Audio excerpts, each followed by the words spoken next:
Good morning, dear students of first year English literature. Today we are going to introduce our course, which is an introduction to English drama. The word drama itself is derived from the Greek word drain, which means to do or to act. Thereby, it refers to a performance or representation by actors.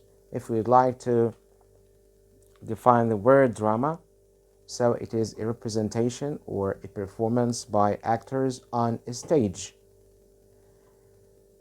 Whereas fiction and poetry, the other two genres of literature, because you remember, I guess, in our lecture at our faculty, we defined literature, its major genres, which are fiction, poetry, and drama.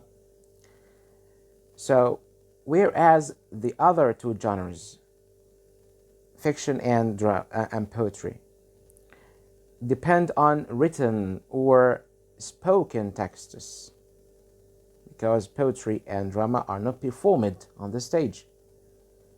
So, whereas fiction and poetry depend on written or spoken texts as their primary means of expression, they are expressed only through written text or spoken text. Okay. Drama, on the other hand, or not necessarily drama, even any theatrical performance, okay, like dancing, singing, any theatrical performance and drama combine the verbal language that is spoken, okay, along with a number of non-verbal or optical visual means. Non-verbal, it means seen, observed, or optical. Visual can be seen, means, وسائل, methods, including stage, the scenery. The scenery is anything you see on the stage, okay, like the backdrop, any props or properties on the stage. So stage, scenery, shifting of scenes, okay, the change of scenes, facial expressions, gestures, makeup, props or properties, anything that is being held, okay, or used on the stage is a prop or properties in its plural form. And lighting, sound techniques on the stage, okay, all of them make drama. The representation of drama is unique, is special, unlike poetry or fiction, novel or short story or novella. In drama, if you want to delve deep into the essence of drama authorship or writing, in drama we find some characters who are usually caught up, restricted, prisoned, caught up in some sort of crisis, some sort of a problem, an agony, a predicament, dilemma, or confusion, trapped inside a very difficult situation. Okay. Let's go back a little in time.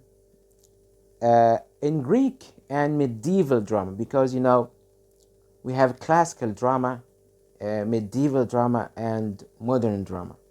In Greek and medieval drama, the problem or the crisis which faces the characters, okay, these characters are always suffering from a social problem, a social agony or crisis. And this problem or crisis involves people's relationship with the mythical gods or God. This is as far as we talk about Greek or medieval drama. So in the past, there is a crisis or a problem that inspires the characters to do certain actions, and this problem is or regards the relationships with the mythical gods or God, because in Greek and medieval drama they used to believe in mythical gods, يعني آلهة أسطورية أو خرافية. Okay, you're going to study these mythical gods in a course entitled Ancient European Civilizations. Okay, in the late 16th century, however, after a medieval drama, the emphasis of the crisis of this social problem shifts or changes from religion to society. So the other part who faces a character and thus a crisis appears or pops up. It is not religion or God. No, it is the society itself. And thus the plays of this period focus on issues of sociopolitical. Sociopolitical means social and political morality. So the concentration in the plays of the 16th century are moral in essence, okay, socially and politically. This is true. We find this in Shakespeare, in the drama of Shakespeare and his contemporaries, like Ben Jonson or Christopher Marlowe. And this notion or this vision applies to all other drama of the modern age even, okay, modern drama, which we call. If you want to analyze a play or a drama, you should begin with recognizing the particular problem or issue or crisis which this play is concerned with presenting to you as an audience. And here it might be helpful to realize that plays have much in common. They are very similar. They have similar grounds, okay, in terms of two things, in terms of theme and structure. Theme, and what is a theme? A theme is a major topic or topics tackled or treated by a literary work, which a work negotiates or discusses or explains the major topic or the main topic of a literary work. This is the theme. The structure is how the work is organized, how it is divided up. Okay? So the common grounds are the theme and structure of a work. All plays, you find all plays almost, employ the same basic structure of, and we call this the traditional type of structure or plot structure. Remember the word plot, the logical sequence of events in a literary work. So we find the same basic structure applies to almost all plays, which we call traditional plot structure. Okay, the structure is composed of an exposition, a complication, and resolution. This is a general definition of the dividing lines or the separating lines or the divisions of a structure. We have exposition, we have complication, and we have resolution. Later on, we will delve deep more than that and know about more specific details about the structure of a plot.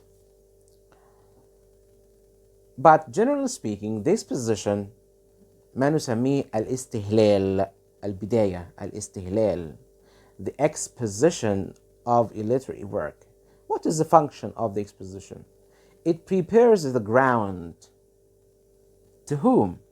To the audience, to the reader. Okay? Prepares the ground. Some alteration in the established social order or pattern of life occurs.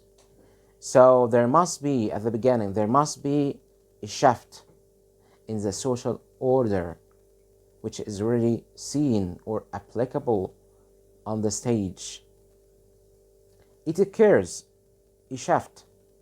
For example, a king relinquishes his throne.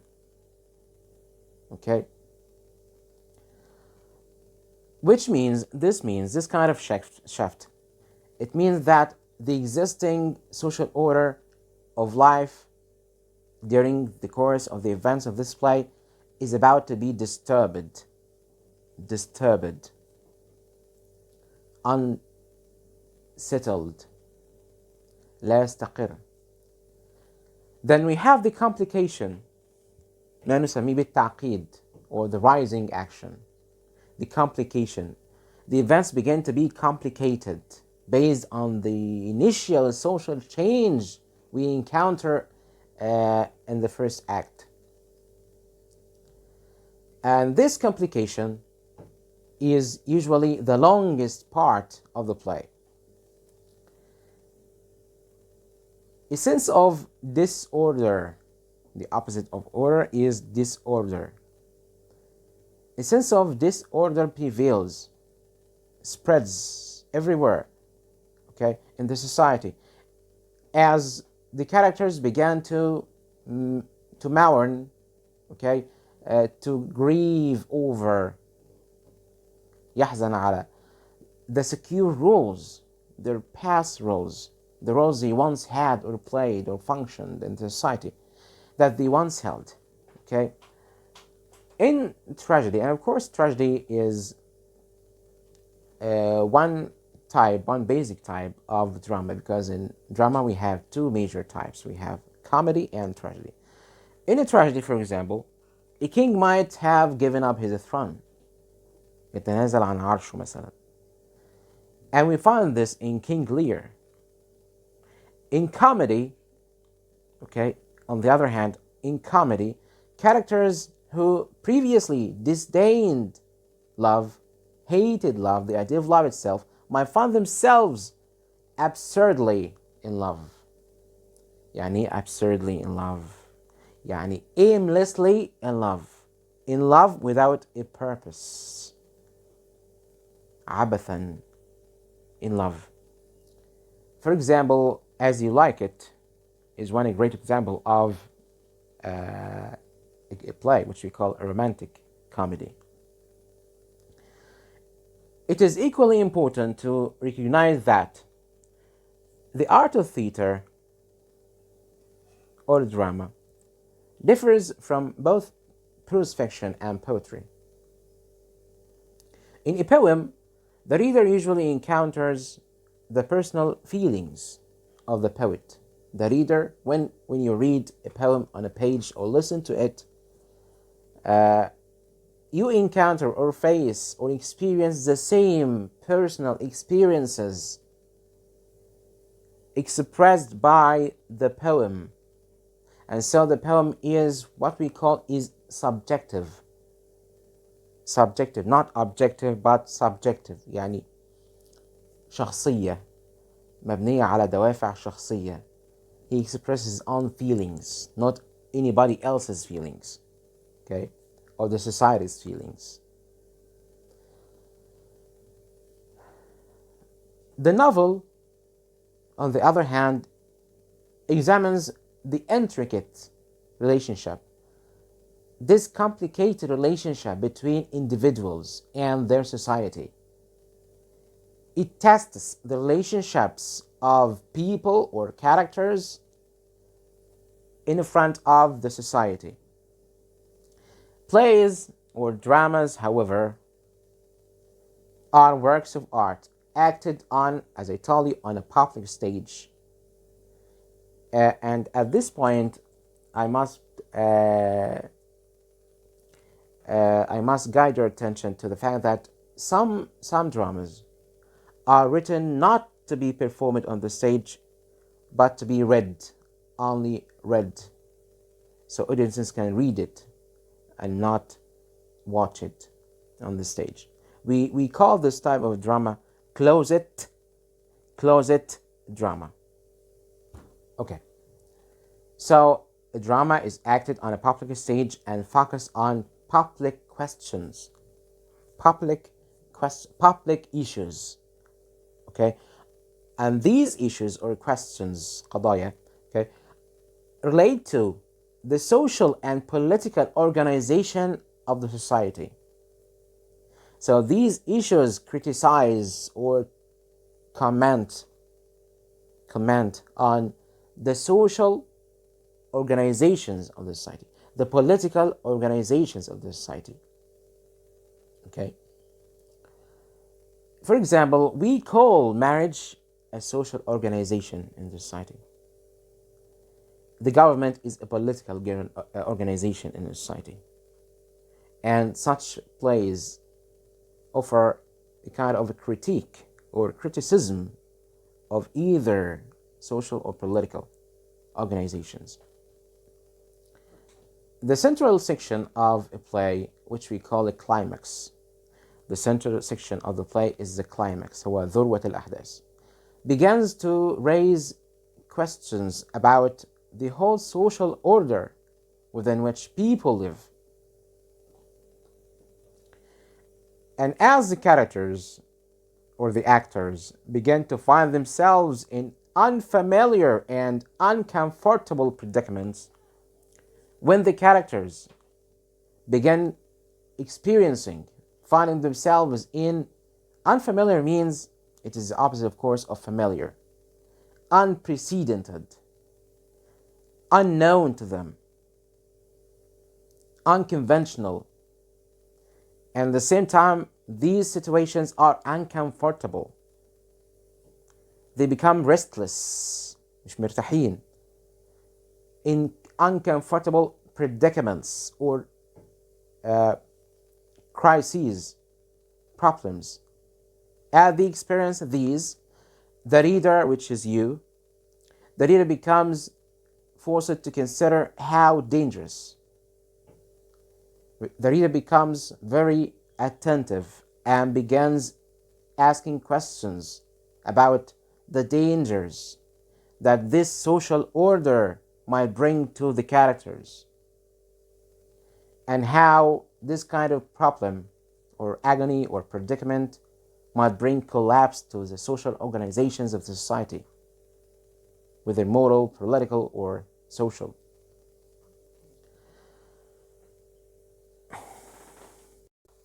Now we move on to discuss the genres of drama, or the types of drama. In drama, we have two types of genres: comedy and tragedy. In comedy, the disorder that threatens the characters' lives and social concord or social harmony in their relationships with each other, this kind of concord or disorder is overcome. بيتم التغلب عليه في النهاية. And most comedies, we found that most comedies, we have different types of comedies, by the way, subgenres or subtypes of comedy. Any comedy ends with something happy that happens at the end. Okay, they end either with marriage or a dance or both, which are the traditional signs, okay, which we always or usually see on the stage at the end of a comedy. Signs of harmony and order in the society. And in tragedy, all signs, all marks of order fall apart, collapse by the most shocking form of disorder. What is the most shocking disorder in a society that can threaten the society. It is death. Death, al-wafa. So the audience's response or the reader's response becomes one of terror. We become terrified. Okay? Why? Because of the disregard for human life, which is showed by a tragedy. In tragedy, we find a complete disregard, a complete disrespect for a human life, because in a tragedy we usually find a corpse at the end. We find someone dies, we find many corpses. Sometimes we find more than one corpse, more than one death. Okay, as in Shakespeare's tragedies, King Lear, Hamlet, Othello, or Macbeth. And yet, the very fact that people can confront such chaos, al-fawda, the chaos that is caused by death, okay, the vision or the image that people can confront such great chaos, death itself, this is very positive. It's something positive. This is why tragedy, especially Shakespearean tragedy, is so impressive. Why? Why is Shakespearean tragedy so impressive? Because it faces up, it confronts, it stands in front of the worst or the most extreme forms of disorder. Do we have extreme forms of disorder? If I ask you, for example, what are the most extreme forms of disorder that might collapse the society or threaten the society? We have madness, murder, states or kingdoms collapsing, all family bonds that is severed or broken, are broken or torn apart.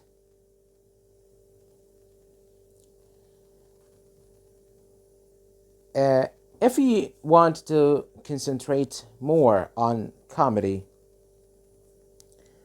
we would say that there are several types of comedy. Dramatic comedy. We have romantic comedy, tragic comedy, satiric comedy, the comedy of manners, and farce. We can add black comedy.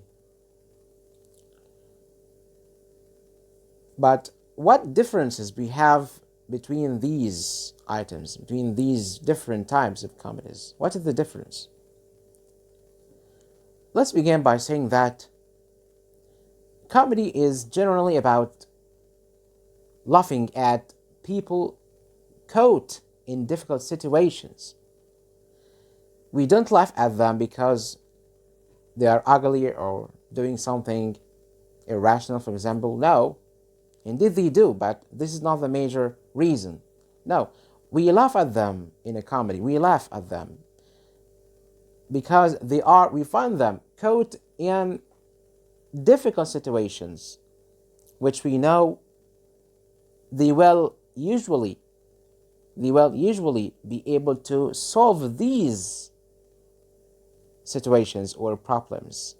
They will manage to do it at the end. Traditional comedy ends with marriage or a dance, as I have just told you at the beginning of this lecture. A marriage or a dance or both, with the disorder that threatened the social order having been overcome at the end. But at the heart of comedy, however, there is something that lies which is more disturbing. Something that is more disturbing.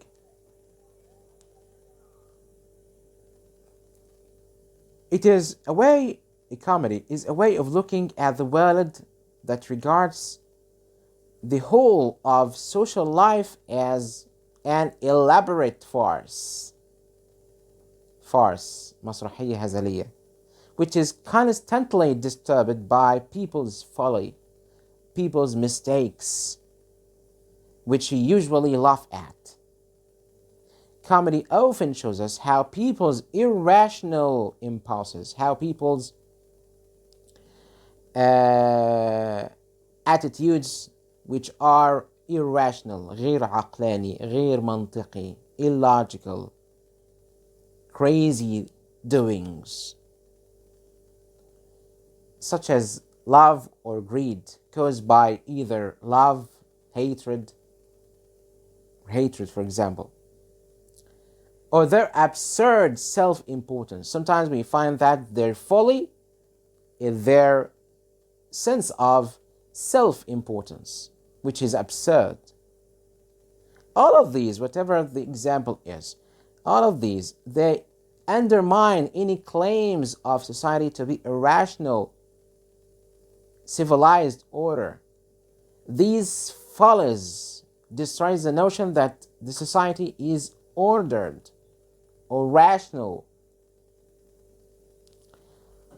We find this very elaborate, very apparent in one of Shakespeare's romantic comedies, which is A Midsummer Night's Dream, written in 1595. A romantic comedy. I mentioned romantic comedy. What is a romantic comedy? الكوميديا الرومانسية. A romantic comedy usually deals with how seriously young people, youth, shabab, how seriously young people take love, how serious they consider love, and how foolishly love makes them behave or act. So love, in both cases, control this character or characters, the lovers.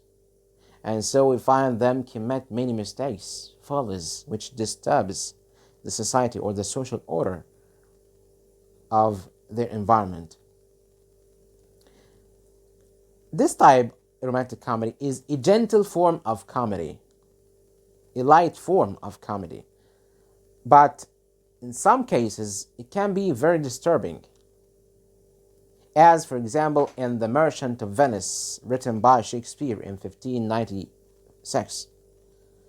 The Merchant of Venice, or in Arabic, تاجر البندقية. This is another form of romantic comedy, but with a more disturbing effect. This darker version of romantic comedies, in this type, we find that disaster and death threaten the characters, even death and disaster. And so we call them tragicomedies.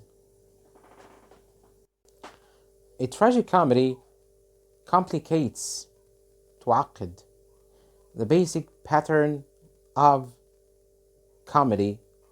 But how? How does a tragicomedy complicate the basic pattern of comedy? The traditional type of pattern we find in comedies.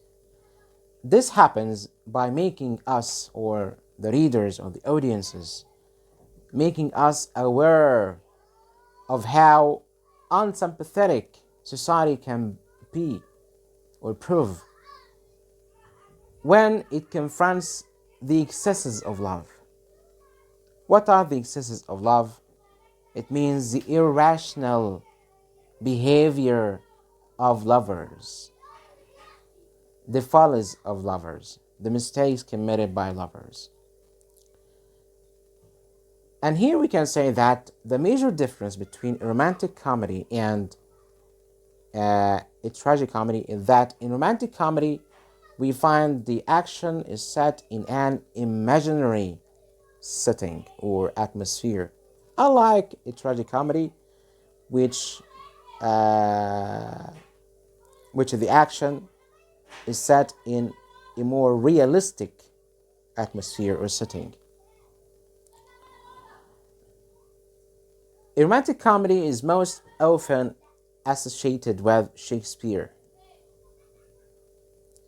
However, his contemporary writer, who is Ben Jonson is one of the greatest dramatists during the Renaissance period.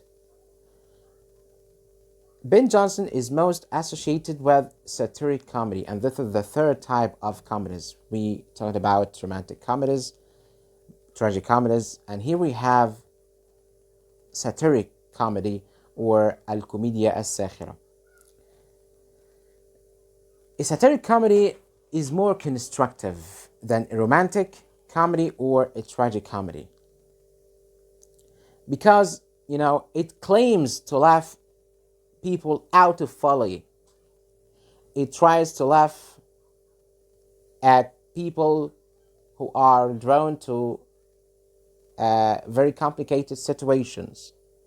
And so we laugh not at what they do, but what they represent.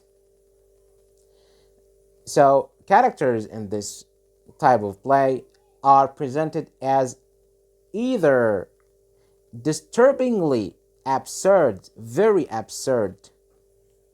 The word absurd is abathi or fawdawi. Okay? As, for example, in Ben Jonson's famous play indeed, Volpone, written in 1606. Or, on the other hand, very eccentric and unbalanced. Eccentric, غريب الأطوار, unbalanced. As, for example, his other play called Every Man in His Humor, written in 1598. In Ben Jonson's plays, he depicts a crazy world in which moral values, al-qiyam al-akhlaqiyya, are overturned. It means are overcome, defeated by dishonesty, self-deception, and obsessive greed. All of these are negative attitudes. The intention may be moral in such kinds of plays, which is satiric comedy. The intention may be moral, but we are usually left with the impression that people are too corrupt, fasidin, and foolish ever to reform. They cannot be reformed in any way whatsoever. There is an equally pessimistic view of human beings in this type of comedy, which we call restoration comedy or comedy of manners. So we have comedy of manners or restoration comedy. The comedy of manners is set in a polite society, a supposedly polite society, and arises from the gap between the characters' attempts to preserve, to maintain, to keep the standards of polite behavior and their actual behavior. So there is a kind of irony, okay, sukhriya. And this kind of irony arises from this gap. Some people claim that they are polite and maintain the moral values of the society, but their actions are quite the opposite. Their actions negate what they believe in, and so there is a sense of comedy resulting from that contradiction. In that type of comedy, the absurdity of characters is quite observable. You can see that clearly, but the focus of such comedy is more on their morals and manners in society. This tradition, which is a comedy of manners, changes slightly, a little bit, in the late 19th century. Comedy, always suggested that there is a fragility in the social order, but earlier dramatists, earlier playwrights know that they are exaggerating. This is not real. In the past, the writers knew quite well that this is an exaggerated form of representing the society. But nowadays, or in the late 19th century up to now, no, it is not. The society is already fragile, broken apart or torn apart. There are people in this society, people are really fairly confident that society is in reasonably good health.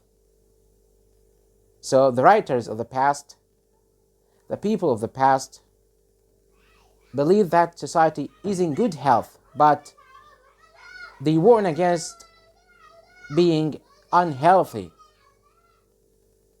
in the society. In the late 19th century, however, this confidence disappears, isn't no more. Often the focus is on characters trying to maintain a certain role, a certain function. As they're secure, well, it collapses or crumbles. They try to keep their positions, to keep what they believe in, to maintain their moral values and traditions. But the society itself is morally corrupt and changeable. This is very evident in the writings of the great dramatist Oscar Wilde in his play The Importance of Being Earnest, written in 1895, which is concerned with correct conduct in society, correct behavior in society. But polite society has really disintegrated. So the writer in this play mocks or satirizes the entire society because it has already collapsed, disintegrated morally, and traditional values of the society now seem redundant and foolish, useless. So shows or George Bernard shows, plays often display a similar awareness that the traditional social order with its traditional values has collapsed. The social order has collapsed. But it is Anthony Chekhov, who focuses most directly on a disintegrating society, a collapsing society, who is portraying the process of a society being collapsed. His plays, such as The Cherry Orchard, written in 1903, feature Russian families. This play, The Cherry Orchard, portrays Russian families on their country estates, which they no longer have the money to maintain, to serve. Chekhov is the originator of a more naturalistic form of comedy.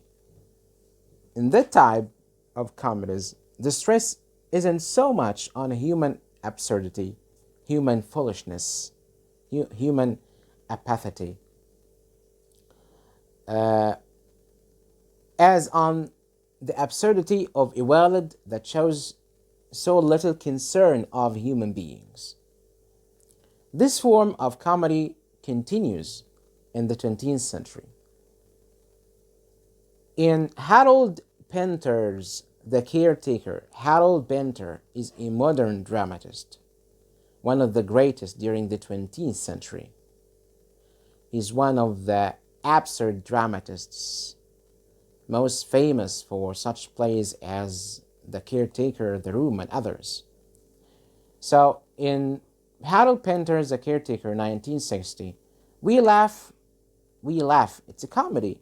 We laugh sympathetically at characters who are lost in a world they can't understand. They find it absurd. They find themselves in hopeless situations, aimless life as theirs. These characters are lost and cannot understand or come to terms with this world. It's a strange world. They have never encountered before. Of course, this absurd view, this gloomy picture or melancholic picture resulted from or in consequence of two consecutive world wars, the First World War and the Second World War. Many modern comic dramatists, one of whom is Harold Pinter, of course,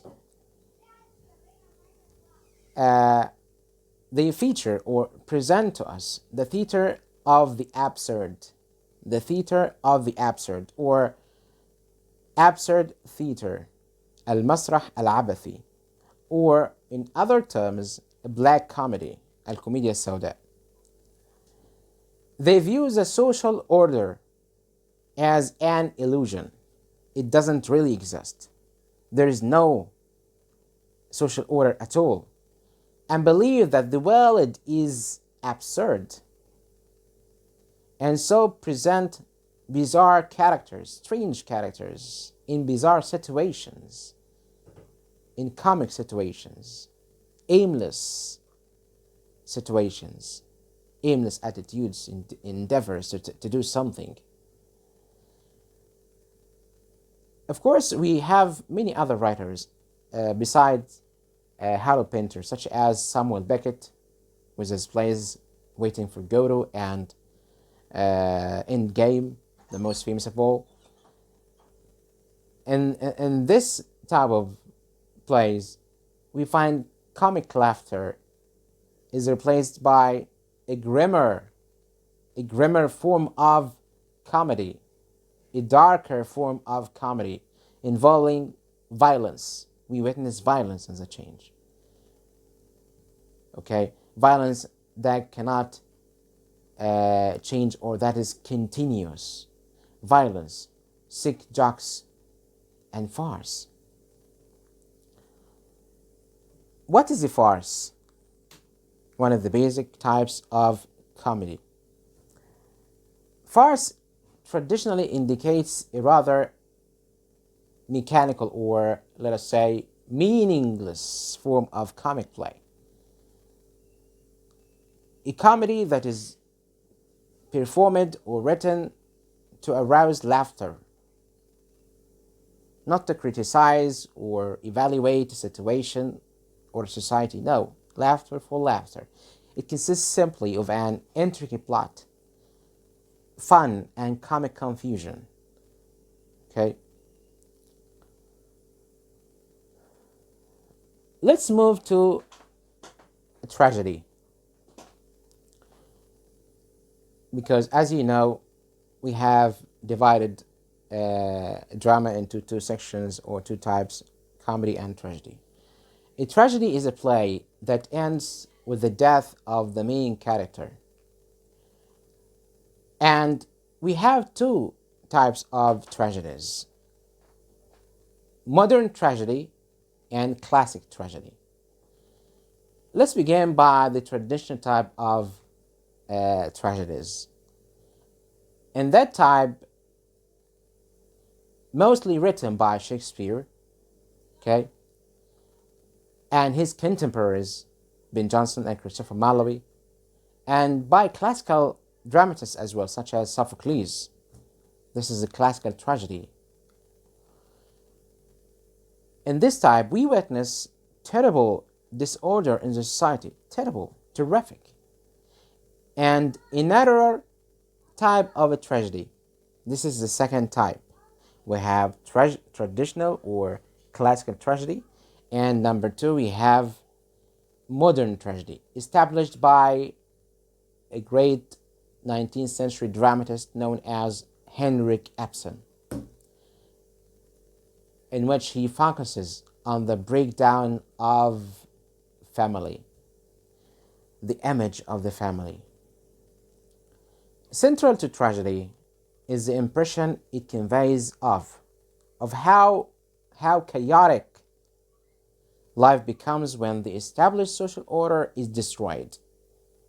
How life becomes chaotic or فوضوية when the traditional social institutions are destroyed, collapse. Tragedies begin with some alteration, some change in the existing social order. And this kind of change leads to destruction, the destruction of a human life. Someone dies, usually the hero and other characters. In a comedy, you laugh at the folly of people, at the mistakes committed by people. But tragedy asks fundamental questions about the nature and purpose of existence. It poses questions like, why do humans basically exist in this world? In a world, where the most appalling violence and vicious self-interest become dominant instead of those qualities of goodness and forgiveness. It is the tragic heroes and heroines, of course, who usually pose these questions about life in general, their positions in this world. Okay, they do that in the speeches they make as they experience the full horror of what the world can be like. For example, in King Lear, one of Shakespeare's tragedies, King Lear, Manic Lear, written in 1605. In that play, Lear relinquishes, gives up, بيسلم حكمه, بيتخلى عن حكمه, his rule over the country to his daughters. A clear alteration in the social order. This is considered as being a clear and apparent change in the social order of the society, the social hierarchy of the society. He has 3 daughters, of course, Cordelia, Donrel, and Regan. His goddaughter, Cordelia, is banished away, is exiled, بتنفى من المملكة, because she fails to flatter. The word flatter, يمتدح, يطري على شخص. She fails to flatter her father as he has expected her to do. Instead, he hands over his responsibilities, his kingdom, to his 2 evil daughters, Goneril and Regan, who, he claims, best flatter their father. Hence, a vicious power struggle develops and Lear is driven out of doors. He is banished from his kingdom, is driven away from his kingdom. Then he confronts a chaotic universe in which the state, the family, nature, and reason even have all been thrown into confusion. All of these, his kingdom, his family, 3 daughters, nature itself, and even logic, turns upside down and turns against him. He asks us whether there is any justice or order in the world. He doubts and becomes uncertain of justice, that it doesn't exist in this world. Whether there is anything that distinguishes the behavior of human beings from that of beasts, from that of animals. So he doesn't see any differences between a human being and an animal regarding the viciousness with which they deal with each other. Lear goes mad, but in many ways is, at the end, he gets clear-sighted for the first time in his life. So this is a positive side of that tragedy.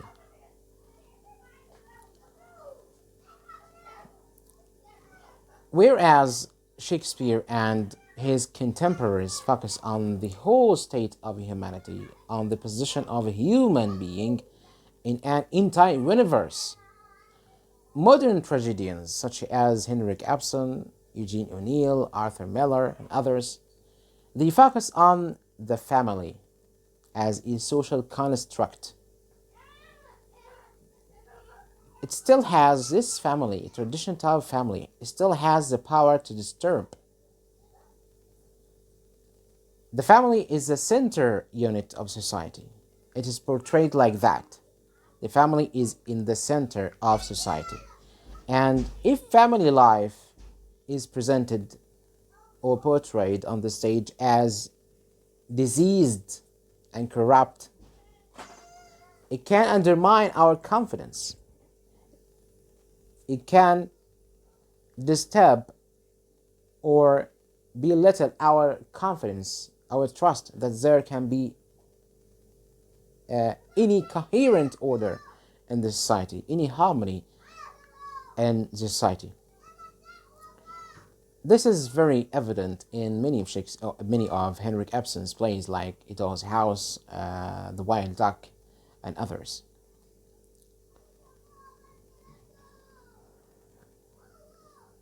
Okay, is there a linkage between classical tragedy or traditional tragedy and modern tragedy?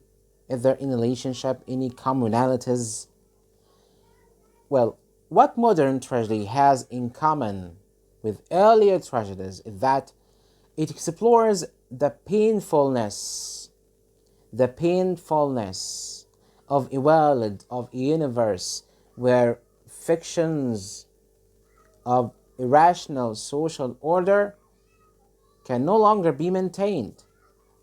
So both items, both modern and classical tragedies, agree on the fact that the picture or the image that there is irrational social order in this world is a mere illusion. It doesn't really exist. However, the central characters of modern tragedy, what we call protagonists, the protagonists of modern tragedy, are fairly insignificant figures.